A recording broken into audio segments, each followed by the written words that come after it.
नमस्कार। प्रादेशिक समाचार के साथ मैं पूनम करकेट्टा। पहले मुख्य समाचार। राष्ट्रपति द्रौपदी मुर्मू ने 5 विभूतियों को भारत रत्न सम्मान से नवाजा। राष्ट्रपति भवन में आयोजित अलंकरण समारोह में प्रधानमंत्री नरेंद्र मोदी समेत कई गणमान्य रहे मौजूद। रांची और खूंटी के सभी मतदान केंद्रों का बनेगा रूट चार्ट। संवेदनशील बूथों पर अतिरिक्त बलों की होगी तैनाती। रांची के उपायुक्त सह जिला निर्वाचन पदाधिकारी ने दिए निर्देश। ईडी पूर्व मुख्यमंत्री और जेल में बंद हेमंत सोरेन के खिलाफ विशेष अदालत में आज दायर करेगी चार्जशीट। रांची जमीन घोटाला से जुड़ा है पूरा मामला। और राज्य सरकार ने धान खरीदारी की समय सीमा 30 अप्रैल तक बढ़ाई। पैक्सों के माध्यम से हो रहा है क्रय। प्रखंडों, अनुमंडलों और जिलों में भी बनाए गए हैं एमएसपी सेंटर। और अब समाचार विस्तार से। राष्ट्रपति द्रौपदी मुर्मू ने आज राष्ट्रपति भवन में आयोजित समारोह में पूर्व प्रधानमंत्री चौधरी चरण सिंह और पीवी नरसिम्हा राव, बिहार के 2 बार मुख्यमंत्री रहे कर्पूरी ठाकुर तथा कृषि वैज्ञानिक एमएस स्वामीनाथन को मरणोपरांत देश के सर्वोच्च नागरिक सम्मान भारत रत्न से सम्मानित किया। वहीं पूर्व उप प्रधानमंत्री लालकृष्ण आडवाणी को कल देश के शीर्ष नागरिक पुरस्कार से सम्मानित किया जाएगा। अलंकरण समारोह के दौरान पुरस्कार विजेताओं के परिवारजनों ने पुरस्कार प्राप्त किए। अलंकरण समारोह में उपराष्ट्रपति जगदीप धनखड़, प्रधानमंत्री नरेंद्र मोदी, केंद्रीय गृह मंत्री अमित शाह, कांग्रेस अध्यक्ष मल्लिकार्जुन खड़गे, विदेश मंत्री डॉक्टर एस जयशंकर, बिहार के मुख्यमंत्री नीतीश कुमार, जनजातीय मामलों के केंद्रीय मंत्री अर्जुन मुंडा और अन्य गणमान्य व्यक्ति उपस्थित थे। रांची के उपायुक्त सह जिला निर्वाचन पदाधिकारी राहुल कुमार सिन्हा और वरीय पुलिस अधीक्षक चंदन कुमार सिन्हा ने रांची और खूंटी लोकसभा सीट के लिए होने वाले चुनाव को लेकर बुंडू में निर्वाचन से जुड़े पदाधिकारियों के साथ बैठक की। उन्होंने अधिकारियों को सभी मतदान केंद्रों का रूट चार्ट बनाने और संवेदनशील बूथों पर सतर्कता बरतने तथा अतिरिक्त जवानों की तैनाती सुनिश्चित करने का निर्देश दिया। उन्होंने मतदान केंद्रों में शुद्ध पेयजल, शौचालय, रैंप सहित अन्य न्यूनतम सुविधाएं उपलब्ध कराने की चल रही तैयारियों की भी जानकारी ली। जिला निर्वाचन पदाधिकारी ने निर्वाचन प्रक्रिया को सुगम बनाने के लिए निर्वाचन आयोग के गाइडलाइन का पालन हर हाल में करने का निर्देश अधिकारियों को दिया। राज्य के +2 के लिए नवनियुक्त शिक्षकों के विद्यालयों में योगदान के विषय पर निर्वाचन आयोग से अनुमति ली जाएगी। शिक्षा विभाग ने इसे लेकर एक प्रस्ताव तैयार किया है, जिसे मुख्य सचिव की अध्यक्षता में गठित स्क्रीनिंग कमेटी के जरिए निर्वाचन आयोग को भेजा जाएगा। गौरतलब है कि +2 विद्यालयों के लिए चयनित 983 शिक्षकों को 7 मार्च को नियुक्ति पत्र मिला था और 30 मार्च तक उन्हें योगदान करना था, लेकिन 16 मार्च से आदर्श आचार संहिता लागू होने की वजह से वे योगदान नहीं कर सके। राज्य के नगर विकास और आवास विभाग के सचिव चंद्रशेखर ने शहरी नगर निकायों में पेयजल और स्वच्छता विभाग की चल रही पेयजल योजनाओं को हैंडओवर करने का निर्देश दिया। वे कल विभाग द्वारा संचालित योजनाओं को लेकर संबंधित अधिकारियों तथा संवेदकों के साथ वीडियो कॉन्फ्रेंसिंग के जरिए समीक्षा कर रहे थे। उन्होंने राजधानी रांची के कांटाटोली फ्लाई ओवर के नीचे दुकान तथा पार्किंग व्यवस्था की संभावना तलाशने का निर्देश दिया। वहीं प्रधानमंत्री आवास योजना शहरी के तहत निर्मित आवासों में बिजली पानी की सुविधा जल्द उपलब्ध कराने को कहा, ताकि लाभुकों का गृह प्रवेश कराया जा सके।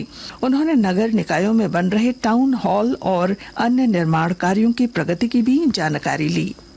सरायकेला खरसावां में लोकसभा चुनाव की तैयारियों को अंतिम रूप दिया जा रहा है और जानकारी के साथ हमारे संवाददाता। सरायकेला खरसावां जिले में लोकसभा चुनाव में शांतिपूर्वक मतदान के लिए जिला पुलिस एवं प्रशासन द्वारा सभी प्रकार की तैयारियों को अंतिम रूप दिया जा रहा है। शांतिपूर्वक मतदान के लिए जहां अंतर्राज्यीय सीमाओं पर कड़ी नजर रखी जा रही है, वहीं एफएसटी, एसएसटी, वीबीटी एवं वीएसटी टीम को सक्रिय कर दिया गया है।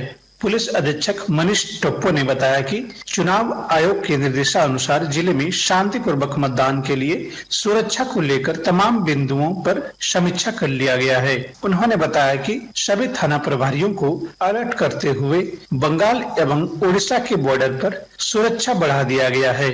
गोलक बिहारी, आकाशवाणी समाचार, सरायकेला खरसावां।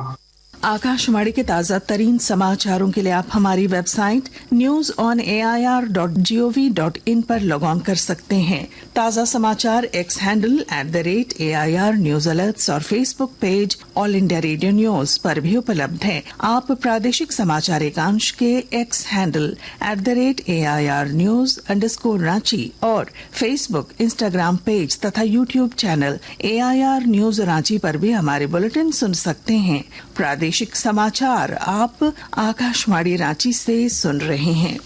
प्रवर्तन निदेशालय रांची जमीन घोटाला मामले में पूर्व मुख्यमंत्री और जेल में बंद हेमंत सोरेन के खिलाफ आज विशेष अदालत में चार्जशीट दाखिल करेगा। चार्जशीट में उनके नई दिल्ली स्थित आवास से बरामद 36 लाख रुपए और जमीन से जुड़े कागजातों को भी संलग्न किया गया है। ईडी ने इस वर्ष 31 जनवरी को हेमंत सोरेन को लंबी पूछताछ के बाद गिरफ्तार किया था। ऐसे में मनी लॉन्ड्रिंग अधिनियम के तहत गिरफ्तारी के 60 दिनों के अंदर आरोपी के खिलाफ अदालत में चार्जशीट दाखिल करना जरूरी है। केंद्रीय विद्यालय संगठन KVS ने झारखंड समेत देश भर के केंद्रीय विद्यालयों में नए सत्र के लिए नामांकन प्रक्रिया की शेड्यूल जारी की है। इसके तहत कक्षा 1 के लिए रजिस्ट्रेशन 1 अप्रैल से शुरू होगा, जबकि 11वीं कक्षा में प्रवेश के लिए पंजीकरण 10वीं बोर्ड का रिजल्ट जारी होने के बाद होगा। KVS ने देश के 1254 विद्यालयों में दाखिले को लेकर प्रवेश पोर्टल भी लॉन्च किया है।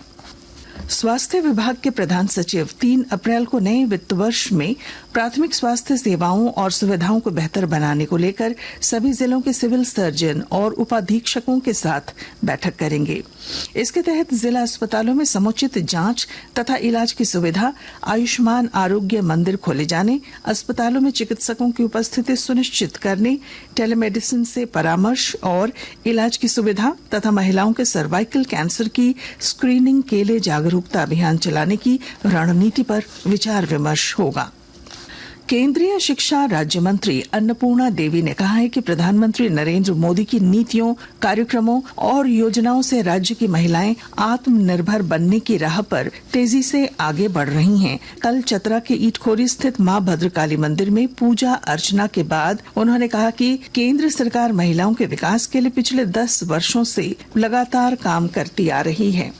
उन्होंने वर्ष 2047 तक विकसित भारत बनाने का जो लक्ष्य रखा है, उसमें देशवासियों का पूरा सहयोग मिल रहा है। राज्य सरकार ने किसानों से धान खरीदने की समय सीमा 31 मार्च से बढ़ाकर 30 अप्रैल कर दी है। कृषि विभाग ने 60 लाख क्विंटल धान क्रय का लक्ष्य रखा था, लेकिन अब तक 25% ही धान खरीद होने की वजह से यह निर्णय लिया गया। पूरे राज्य में 562 पैक्स के माध्यम से धान क्रय हो रहा है। इसके अलावा प्रखंडों, अनुमंडलों और जिलों में भी MSP केंद्र बनाए गए हैं। इधर धान बेचने वाले 19,700 से ज्यादा किसानों को पहली किश्त की राशि हस्तांतरित की जा चुकी है। कुछ संक्षिप्त खबरें। पलामू जिले के भवनाथपुर प्रखंड के कनीय अभियंता द्वारा अपने निजी वाहन के नेम प्लेट में भावी मुख्यमंत्री लिखे जाने पर उनके खिलाफ प्राथमिकी दर्ज करने के साथ वाहन भी जब्त कर लिया गया है। JSCA अंतर जिला अंडर 19 क्रिकेट प्रतियोगिता कल से शुरू होगी। राजधानी रांची के JSCA स्टेडियम में उद्घाटन मैच रांची और खूंटी के बीच खेला जाएगा। पश्चिमी सिंहभूम जिले के चक्रधरपुर में पुलिस ने अवैध बालू लदे 3 ट्रैक्टरों को जब्त किया है। इस मामले में ट्रैक्टर चालकों को हिरासत में लेकर पूछताछ की जा रही है। और अब बुलेटिन के आखिर में मुख्य समाचार एक बार फिर। राष्ट्रपति द्रौपदी मुर्मू ने 5 विभूतियों को भारत रत्न सम्मान से नवाजा।